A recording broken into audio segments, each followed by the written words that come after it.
Happy friendship day all of you. అందరికీ స్నేహితుల దినోత్సవ శుభాకాంక్షలు.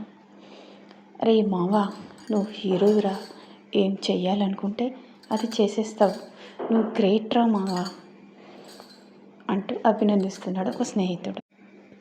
తప్పురా మావా, అలవాటు అనేది వ్యసనంగా మారిపోతుందిరా, నువ్వు ఈ తప్పు చెయ్యొద్దు అని చెప్తున్నాడు మరో స్నేహితుడు.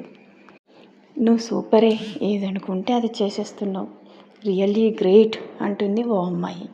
వద్దే, నువ్వు చేసే ఈ పిచ్చి పనులు నీ జీవితాన్ని అగాధంలోకి తోసేస్తాయి అని చెప్తుంది మరో స్నేహితురాలు. చెడువైపు వేసే అడుగులను సమర్థించడం స్నేహధర్మం కాదు. చెడువైపు వేసే అడుగులను ఆపి మంచివైపు నడిపించడమే అసలైన స్నేహధర్మం. ఎటువంటి స్నేహాన్ని ఎంచుకోవాలో తెలుసుకోవడమే నీ విఘ్నత. Happy friendship day all of you my dear friends. ఇది మీకు ఇష్టమైన స్నేహితులకి షేర్ చేయండి, నచ్చితే లైక్ చేయండి, మన ఛానల్ని సబ్స్క్రైబ్ చేసుకోండి. అందరికీ నమస్కారం.